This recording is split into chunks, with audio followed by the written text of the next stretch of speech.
Hello students, स्वागत है आपका सॉलिड स्टेट की ऑब्जेक्टिव क्लास में। बेटा, जैसा आपको पता है कि इस क्लास में मैं बोर्ड परीक्षा 2022 के हिसाब से आपको पढ़ा रहा हूं, तो चलते हैं देखते हैं इसको। देखिए इसमें क्या है बेटा, अपने पास 12 क्वेश्चन ऑब्जेक्टिव प्रश्न, इनको हमें हल करना है। सबसे पहले क्वेश्चन को देखते हैं।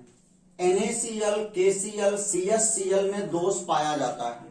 ठीक है, ये देखिए क्षार धातुओं के हैलाइड हैं, सोडियम, पोटेशियम, सीजियम, सब क्षार धातु हैं बेटा। और क्षार धातुओं के हैलाइडों में आपको पता होना चाहिए कौन सा होता है बेटा, साटकी दोष। ठीक है ना, इसमें अधिकांश प्रश्न साटकी व फ्रेंकल दोष से संबंधित प्रश्न है बेटा, जो बहुत ही महत्वपूर्ण दोष है। ठीक है, तो NaCl, KCl, CsCl में दोष पाया जाता है। क्षार धातुओं के हैलाइडों में साटकी दोष होता है और ये सभी क्षार धातुओं के हैलाइड हैं, तो ना फ्रेंकल दोष होगा, ना रैखिक दोष होगा, ना अशुद्ध दोष होगा।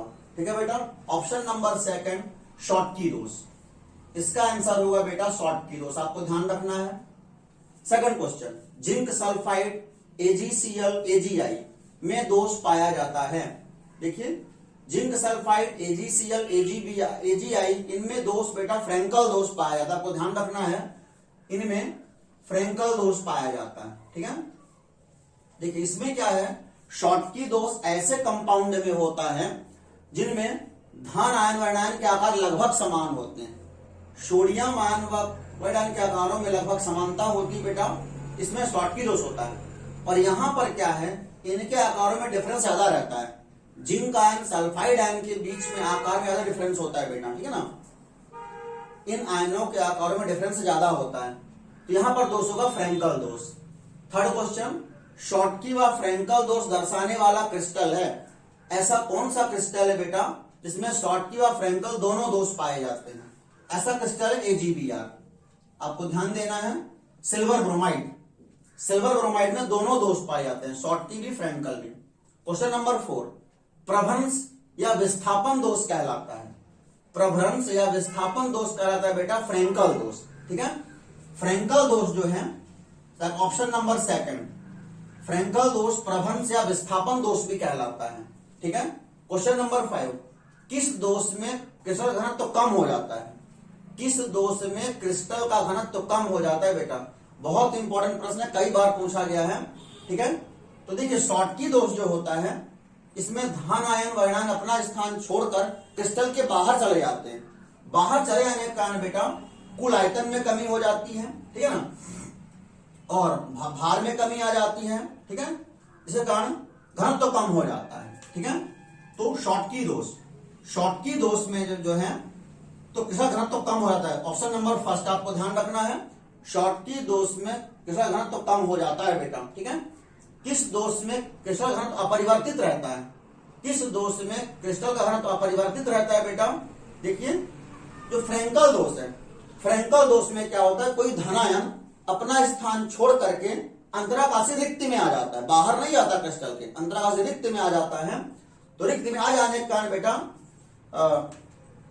कोई चेंज नहीं आता उसके भार में। ठीक है ना, क्रिस्टल के भार में चेंज नहीं आता। ठीक है ना, आयतन में चेंज नहीं आता, तो घनत्व भी अपरिवर्तित रहता है। तो फ्रेंकल दोष, फ्रेंकल दोष में घनत्व अपरिवर्तित, आपको ध्यान रखना है, फ्रेंकल दोष में घनत्व अपरिवर्तित रहता है। ठीक है, क्वेश्चन नंबर 7, धनायन के अंतराकाशीय रिक्त में उपस्थित होने पर उत्पन्न दोष होता है। देखिए जब कोई धनायन अंतराकाशीय रिक्त में उपस्थित होता है, मैं आपको बता चुका हूं, तब कौन सा दोष उत्पन्न होगा बेटा? फ्रेंकल दोष। ठीक है ना, यदि कोई धनायन अपना स्थान छोड़ करके अंतराकाशीय स्थान पर आ जाता है, तब उत्पन्न दोष बेटा होता है फ्रेंकल दोष, आपको ध्यान रखना, ऑप्शन नंबर सेकंड। ठीक है, आपको ध्यान रखना ऑप्शन नंबर सेकंड। ठीक है बेटा, इसके अलावा क्वेश्चन नंबर 8, F केंद्र पाया जाता है। देखिए F केंद्र जो है ये धातु आधिक्य दोष में पाया जाता है। ठीक है, F केंद्र जो होता है, यहाँ ऋणायन रिक्ति में इलेक्ट्रॉन बंधे जाते हैं, ऋणायन रिक्ति में बंधे इलेक्ट्रॉन F केंद्र कहलाते हैं बेटा, जो क्रिस्टल के रंग परिवर्तन के लिए उत्तरदायी होता है। ठीक है, क्रिस्टल के रंग परिवर्तन के लिए उत्तरदायी होता है, और ये पाया जाता है धातु आधिक्य दोष में। ठीक है, F केंद्र, F केंद्र जो है बेटा ये धातु आधिक्य दोष में पाया जाता है, आपको ध्यान रखना है। ठीक है, इसका ऑप्शन नंबर फर्स्ट होगा। जिंक ऑक्साइड को गर्म करने पर सफेद से पीला होना कौन सा दोष है? देखिए, जिंक ऑक्साइड को जब आप गर्म करते हैं बेटा, तो उसका रंग सफेद से पीला हो जाता है, ठीक है ना। उसके जो इलेक्ट्रॉन्स होते हैं वो एफ केंद्र बनाते हैं, वहां जाकर स्थित हो जाते हैं बेटा, ठीक है ना। अर्थात ये धातु आधिक्य दोष है, ठीक है। जिंक ऑक्साइड को गर्म करने पर सफेद से पीला होना ये धातु आधिक्य दोष है बेटा, ठीक है ना।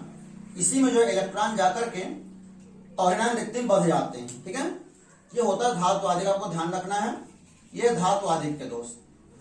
क्वेश्चन नंबर 10, शॉटकी व फ्रेंकल दोष पाया जाता है। देखिए, शॉटकी व फ्रेंकल दोष जो है एबी टाइप के पाया जाता है, एबी टाइप के क्रिस्टलों में पाया जाता है शॉटकी व फ्रेंकल दोनों दोष, ठीक है। शॉटकी व फ्रेंकल दोष जो है बेटा एबी टाइप के क्रिस्टल में पाया जाता है, को ध्यान रखना है। ऑप्शन नंबर 2, एक एबी टाइप का क्रिस्टल है तो उसमें शॉटकी व फ्रेंकल दोनों दोष पाए जाएंगे, ठीक है। चलते हैं अगले क्वेश्चन में, क्वेश्चन नंबर 11, ठीक है। यदि हम क्वेश्चन नंबर 11 की बात करें, ठीक है बेटा, तो क्वेश्चन नंबर 11 कहता है उच्च समन्वयन संख्या वाली यौगिकों में पाया जाता है। एक समन्वयन संख्या उच्च है, धन ऋणांक आकार लगभग समान है, ठीक है। उच्च समन्वयन वाला संख्या वाली यौगिकों में बेटा शॉटकी दोष को ध्यान रखना है। उच्च समन्वयन संख्या वाली यौगिकों में शॉटकी दोष पाया जाता है, ठीक है। यह है शॉटकी दोष, तो इसमें पाया जाता है शॉटकी दोष, ठीक है बेटा। ऑप्शन नंबर फर्स्ट का आपको ध्यान रखना है, ठीक है। इसके बाद है क्वेश्चन नंबर 12, ठीक है। किसी घनी इकाई सेल में कैपिटल ए परमाणु घन के कोनों पर तथा कैपिटल बी परमाणु फलक के केंद्र पर है, तब यौगिक का सूत्र होगा। देखिए, जब घन के कोनों पर होते हैं परमाणु, ठीक है, घन में 8 कोने होते हैं, ठीक है। एक ही संख्या कितनी आ जाएगी? एक ही संख्या 8 परमाणु घन के कोनों पर, और ये योगदान करते हैं 1/8 का, ठीक है। तो बराबर 1 आ गया, ठीक है। अर्थात एक के एटम की संख्या 1 हो गई, ठीक है। बी के परमाणुओं की संख्या, बी की संख्या, ठीक है। बी के एटम कहां है? बी जो है तो बी परमाणु फलक के केंद्र पर है। फलकें 6 होती हैं, ठीक है ना। घर में 6 फलकें होती हैं बेटा, और वहां है बी, ठीक है। बी एटम वहां पर है, और जो फलक पर एटम होता है वो 1/2 का योगदान करता है। फलक पर जो एटम होता है बेटा, उसके केंद्र पर जो एटम होता है वो 1/2 का योगदान करता है, ठीक है ना। तो ये कितना? 2 तिहाई 6, ठीक है बेटा। 3 एक कम 3 बराबर 3, ठीक है। बी के एटम आ जाएंगे 3, ए के एटम 1, बी के एटम 3, ठीक है। सूत्र क्या हो जाएगा? ए अकेला है 1 है, और बी कितना है बेटा? 3, ठीक है ना। सूत्र आ जाएगा AB3, ठीक है। सूत्र होगा AB3। ए परमाणु घन के कोनों पर वह बी परमाणु फलक के केंद्र पर हैं, तब यौगिक का सूत्र होगा बेटा AB3। आपको ध्यान रखना है, ठीक है। इस प्रकार से आपके 12 क्वेश्चन होते हैं, ठीक है। प्लीज इस क्लास को लाइक जरूर करेंगे, ठीक है। दोस्तों में शेयर करेंगे, चैनल को सब्सक्राइब करेंगे। आप लोगों को इस क्लास में आने के लिए बहुत बहुत धन्यवाद।